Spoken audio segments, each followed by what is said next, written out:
எல்லாருக்கும் வணக்கம். நான் உங்க குருசாமி பொண்ணு. எல்லாரும் என்னைக்கான மணி சேவிங் அமௌண்ட் எடுத்து வச்சிட்டிங்களா? எடுத்து வைக்கல அப்படின்னா மறக்காமல் எடுத்து வச்சுருங்க.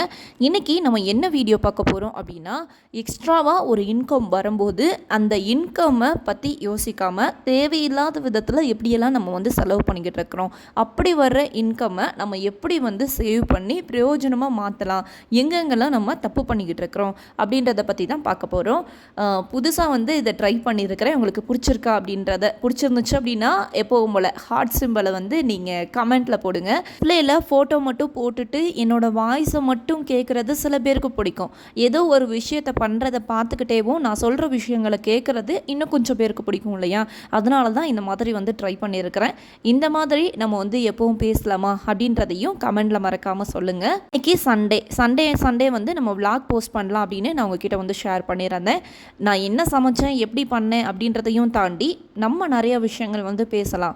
இல்லை நான் சமைச்ச ரெசிபீஸை உங்களுக்கு ஷேர் பண்ணோம் அப்படின்னா நம்ம இன்னொரு வீடியோவில் அதை பற்றி பார்க்கலாம். இன்றைக்கி மார்னிங் சேமியா உப்புமா தான் பண்ணேன். சேமியா உப்புமா கூட மட்டன் வாங்கிட்டு வந்திருந்தாங்க. அந்த மட்டனை க்ளீன் பண்ணிக்கிட்டேமோ என்னோடய ஒர்க்கை நான் பார்க்க ஆரம்பித்தேன். மட்டன் குழம்பு, அப்புறமா ஈரல் ஃப்ரை, சாதம், இதுதான் எங்களோட மத்தியான லஞ்ச் மெனு. இப்போ நம்ம வீடியோக்குள்ளே போகலாம். உங்களுக்கு என்னோடய வீடியோஸ் பிடிச்சிருந்துச்சு அப்படின்னா மறக்காமல் சப்ஸ்கிரைப் பண்ணுங்கள். லைக் பண்ணுறதுக்கும் ஷேர் பண்ணுறதுக்கும் எப்போவுமே மறக்காதீங்க. ஃபஸ்ட்டு எக்ஸ்ட்ராவாக ஒரு இன்கம் அப்படின்னா நம்ம பட்ஜெட் போட்டிருப்போம். நம்மளுக்கு வர்ற சேலரிக்கு மட்டும்தானே நம்ம பட்ஜெட் போட்டிருப்போம். அதையும் தாண்டி எதிர்பாராத ஒரு அமௌண்ட் வரும்போது அதை எடுத்துகிட்டு போய் நம்ம தேவையில்லாத செலவுகள் பண்ணக்கூடாது. தேவையில்லாத செலவுகள் அப்படின்னு வரும்போது இன்றைக்கி என் கையில் ஒரு 5000 ரூபாய் கிடச்சிருச்சு, அது எனக்கு ரொம்ப நாளாக வர வேண்டிய பணம் எனக்கு கிடச்சிருச்சுப்பா அப்படின்னு நினச்சிக்கிட்டு அதை எடுத்துக்கிட்டு ஃபேமிலியோட ஜாலியாக என்ஜாய் பண்ணலாம் அப்படின்னு சொல்லி அந்த தப்பான முடிவை நீங்கள் எடுத்துடக்கூடாது. ஆல்ரெடி நம்மளோட பட்ஜெட்டில் ஃபேமிலி டைம், என்டர்டைம் இப்படின்னு சொல்லிட்டு அதுக்காக அமௌண்ட் ஒதுக்கி இருக்கிறோம் இல்லையா? அந்த அமௌண்ட்டை தான் நீங்கள் எடுத்து யூஸ் பண்ணணும். இந்த அமௌண்ட்டுக்கு ஏதாச்சும் ஒரு இன்வெஸ்ட்மெண்ட்டை மாற்றுறதுக்கு பாருங்கள். ஒன்று சேவிங்ஸ் அக்கௌண்ட்டில் போட்டு வச்சுட்டு அதுக்கப்புறமா எப்போ தேவையோ அப்போ எடுத்து யூஸ் பண்ணுற மாதிரி வச்சுக்கணும். சேவிங்ஸ் அக்கௌண்ட்டில் போட்டு வச்சுருந்து எடுக்காமல் இருக்கிறது அப்படின்றது கொஞ்சம் ரிஸ்க்கான விஷயந்தான். எல்லாத்துக்குமே நம்மளோட மனசு தான் காரணம். முடியும் நினச்சோம் அப்படின்னா முடியும் கண்டிப்பாக நம்ம எல்லாராலையுமே. இல்லை அப்படின்னா இருக்கிற பணத்துக்கு தங்கமாக வாங்கி வைக்கலாம். காயின்ஸாக நீங்கள் வாங்கி வைக்கும்போது தேவைப்படுற நேரத்தில் அதை சேல் பண்ணிவிட்டு உங்களுக்கு தேவையான பணத்தை நீங்கள் வாங்கிக்கலாம். அதை விட்டுட்டு நான் ஹோட்டல் போகிறேன், மூவிக்கு போகிறேன், ஏதாச்சும் ஸ்மால் ட்ரிப் போகலாமே, ஃப்ரெண்ட்ஸ் கூட ஜாலியாக என்ஜாய் பண்ணலாமே அப்படின்னு சொல்லிட்டு அந்த பணத்தை தேவையில்லாமல் செலவு பண்ணிங்க அப்படின்னா தேவையான நேரத்தில் உங்கள் கையில் எந்த ஒரு பணமுமே இல்லாமல் போயிடும். அப்போது கஷ்டப்படுறது யார்? நீங்கள் தான். அப்போது யோசித்து செலவு பண்ணணும். இப்போ எனக்கு இந்த செலவு தேவையா அப்படின்னு சொல்லிட்டு. இன்னும் கொஞ்சம் பேர் இன்னும் நல்லாவே யோசிச்சிருப்பாங்க. எக்ஸ்ட்ரா ஒரு பணம் வருது, பணம் அதை சேமிக்கணும்னு நான் நினச்சிட்டு தான் இருக்கிறேன், அதுக்கான ஒரு செலவு என்னை தேடி வருது அப்படின்னு சொல்லிட்டு.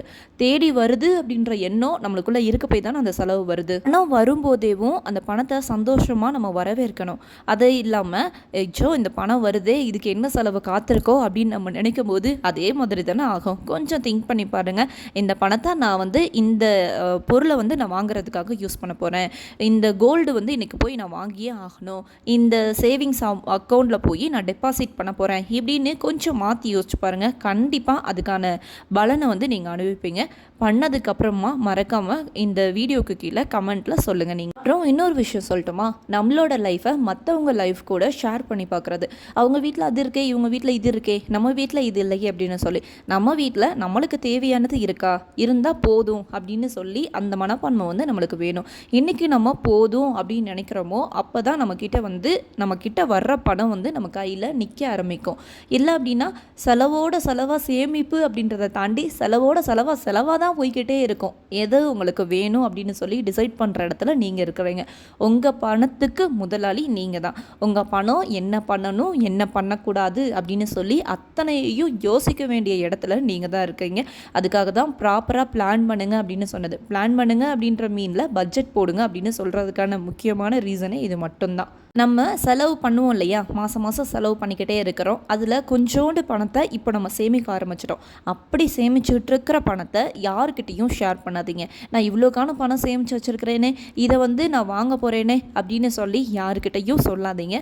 அதுக்கு முன்னாடி எனக்கு எவ்வளோ பெரிய ப்ராப்ளம் இருக்குதுன்னு தெரியுமா, உன்கிட்ட இருக்கிற பணத்தை என்கிட்ட கொடுத்தேன் அப்படின்னா அந்த ப்ராப்ளத்துலேருந்து நான் வெளியில் வந்துடுவேன் அப்படின்னு சொல்லும்போது நம்ம என்ன பண்ணுவோம், உடனே இறக்கப்பட்டு இந்தாங்க வச்சுக்கோங்க அப்படின்னு சொல்லி கொடுக்க தான் செய்வோம். பணம் இருக்கு இருக்குன்னு தெரிஞ்சதுக்கப்புறம் தான் அவங்க கேட்குறாங்க. அது தெரிகிறதுக்கு முன்னாடி அவங்க கேட்டாங்க அப்படின்னா அவங்களோட வறுமை, அவங்க சிச்சுவேஷன் கரெக்ட் அப்படின்றது அர்த்தம். நம்மக்கிட்ட இருக்கிறத தெரிஞ்சுக்கிட்டு அவங்க கேட்குறாங்க அப்படின்னா யார் மேலே இங்கே தப்பு இருக்குது? சொன்ன நம்ம மேலேயும் தப்பு தான், கேட்குற அவங்க மேலேயும் தப்பு தான். திருப்பி கொடுப்பாங்க அப்படின்றதுக்கு என்ன கேரண்டி? எவ்வளோ நாள் அந்த பணத்துக்காக நம்ம காத்திருக்கணும்? அப்புறம் இப்போது இந்த பற்றி பேசிக்கிட்டு இருக்கோம்ல, இதுக்கான முழு அர்த்தமே அதானே. வர்ற பணம் திடீர்னு வருது அப்படின்னா இந்த மாதிரி கொடுத்தவங்க கிட்ட இருந்து என்னைக்காச்சும் ஒரு நாள் நம்மளே நினச்சிருக்க மாட்டோம் அந்த பணம் வரவே வராது அப்படின்னு சொல்லி கூட முடிவு பண்ணியிருப்போம். ஆனால் ஒரு நாள் வருதில்ல அப்படின்ற அந்த மனப்பான்மைக்கு நம்மளே போயிடுவோம்.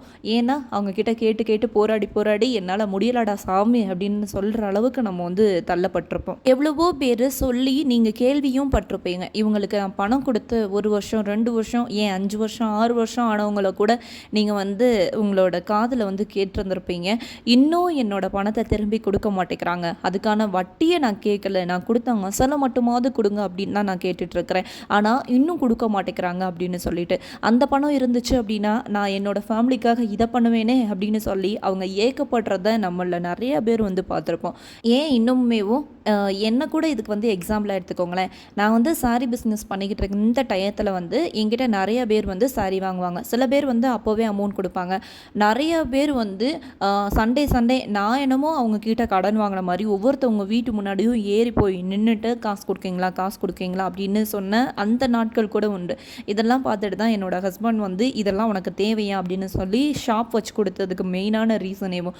ஆனால் ஷாப் வச்ச இடத்துல அந்த பிஸ்னஸ் வந்து செட் ஆகலை. அதுக்கப்புறம் தான் அதுலேருந்து எப்படி நாங்கள் மாடிஃபை பண்ணலாம் அப்படின்னு யோசிச்சது தான் ஜெராக்ஸ் ஷாப் வச்சது. காசு தருவாங்க, நான் தரமாட்டாங்க அப்படின்றத சொல்லலை. இப்போது ஒரு சாரியோட ப்ரைஸ் வந்து 500ரூபான்னு வச்சுக்கோங்களேன். முதல்ல ஒரு 100 ரூபாயை கொடுத்துட்டு போயிடுவாங்க. இல்லை அது கூட கொடுக்காம எடுத்துகிட்டு போனவங்களும் நிறைய பேர் உண்டு. வாரம் 100 ரூபா கொடுக்குறேன் 200 ரூபா கொடுக்குறேன் அப்படின்னு சொல்லிட்டு அது நம்மளுக்கு ரொட்டேஷனே ஆகாது. இருந்தாலும் தெரிஞ்சும் நம்ம தானே அந்த பிஸ்னஸை வந்து நம்ம பண்ணுறோம். இங்கே என் மேலே தான் தப்பு இருக்குது. நான் தானே கடன் கொடுத்து அந்த பிஸ்னஸை வந்து ஸ்டார்ட் பண்ணேன், நம்ம கடன் வாங்கி ஸ்டார்ட் பண்ணல. அப்படி நான் கடன் வாங்கி ஸ்டார்ட் பண்ணியிருந்தேன் அப்படின்னா அந்த கடனுக்கும் நான் வந்து வட்டி கொடுக்க வேண்டியதாக இருந்திருக்கும்ல. இந்த மாதிரி நிறைய விஷயங்களை நம்ம யோசிக்கணும். நம்ம ஏன் அவங்களுக்காக பண்ணணும் அப்படின்ற எல்லா விஷயங்களுமேவும் இந்த இடத்துல இருக்குதுல்ல. அந்த பிஸ்னஸே க்ளோஸ் பண்ணதுக்கு அப்புறமும் கூட இப்போ வரைக்குமேவும் எனக்கு பணம் கொடுக்க வேண்டியவங்களும் இருக்கிறாங்க. 100 ரூபா 200 ரூபா அப்படின்னாலும் எனக்காச்சும் ஒரு நாள் வரும் அப்படின்னு சொல்லி நினச்சிக்கிட்டு தான் நானுமே இன்றைக்கி இருக்கிறேன். இப்படிலாம் வேண்டாம் அப்படின்றதுக்காக தான் உங்ககிட்ட நான் வந்து ஷேர் பண்ணுறேன். சாரி பிஸ்னஸை பற்றி நான் வீடியோ ஷேர் பண்ணதுக்கான மெயினான ரீசனும் இதுதான். காசு வந்து பாதி அமௌண்ட் வாங்கிட்டு அதுக்கப்புறமா மிச்சத்தை கொடுங்க அப்படின்னு சொல்லி. ஏன்னா பாதி அமௌண்ட்டு நம்ம வாங்கும்போது அதுக்கான ப்ராஃபிட்டை நம்ம கொஞ்சமாச்சு எடுத்துருவோம். நம்மளுக்கு வர வேண்டிய லாபத்தை தான் அவங்கக்கிட்ட மெதுவாக நம்ம வாங்குற மாதிரி வச்சுக்கிட்டோம் அப்படின்னா சீக்கிரமாக அந்த பணத்தை வந்து அவங்களும் கொடுக்குற மாதிரி இருக்கும்.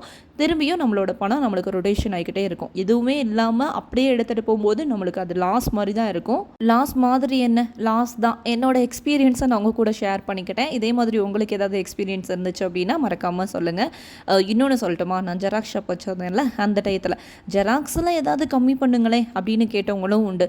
ஜெராக்ஸ் பண்ணுறதே 1 ரூபாய்க்கு, அந்த 1 ரூபாயில் நான் என்ன உங்களுக்கு 50 காசு கம்மி பண்ணி கொடுக்கவா அப்படின்னு கேட்ட நாட்களும் உண்டு. இப்படியெல்லாம் தான் நம்ம வெளியில் போகும்போது தான் நிறைய விதமான மனிதர்களை வந்து நம்ம பார்க்க முடியும்.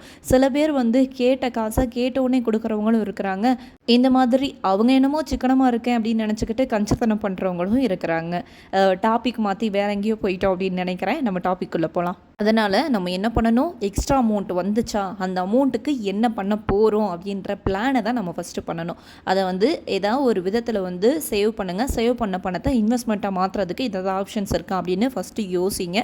அதை இன்வெஸ்ட்மெண்ட்டாக மாற்றிட்டீங்க அப்படின்னா இத்தனை நாள் உங்களுக்கு வராத பணம் கிடைச்சதுக்கப்புறமா இன்வெஸ்ட்மெண்ட்டாக மாற்றும்போது இத்தனை நாள் உங்களுக்கு வராமல் இருந்துச்சு இல்லையா, அதுக்கான சோர்ஸ் மொத்தத்தையும் இந்த பணம் வந்து இன்வெஸ்ட் பண்ணும்போது உங்களுக்கு வாங்கி கொடுக்கும் அப்படின்ற நம்பிக்கையோடு நீங்கள் பண்ணுங்கள். கண்டிப்பாக அது வந்து நடக்கும். அப்புறமா இன்னும் கொஞ்சம் பேர் இருப்பாங்க, நம்மளே கஷ்டப்பட்டு வேலை பார்த்து நம்ம எவ்வளோ கஷ்டப்படுறோம் அப்படின்னு சொல்லி நம்மளுக்கு தெரியும். உழைப்புக்கேற்ற ஊதியம் அப்படின்னு சொல்லி சும்மாவா சொல்லியிருக்கிறாங்க.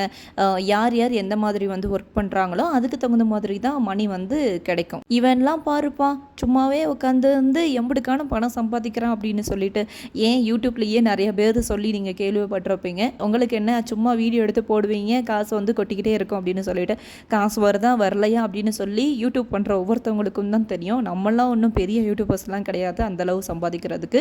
அப்படியே சம்பாதிக்கிற பணத்தை நான் என்ன பண்ணிகிட்டு இருக்கிறேன் அப்படின்னு சொல்லி உங்கள் எல்லாருக்குமேவும் ஷேர் பண்ணிட்டு தான் இருக்கிறேன். ஸோ எப்போவுமேவும் யாரு கூடயும் நம்மளை கம்பேர் பண்ணிக்கிட்டு நம்மளை தாழ்வாகவும் நினைக்க வேண்டாம். நம்ம பார்க்குற வேலைக்கான பணம் வந்து நம்மளுக்கு கிடைக்குது. அதை வச்சு நம்ம எப்படி சந்தோஷமாக வாழ அப்படின்றத மட்டும் நினைங்க. வேறு எதை பற்றியும் திங்க் பண்ண வேண்டாம். இந்த விலாகோட கண்டினியூ அடுத்த வீடியோவில்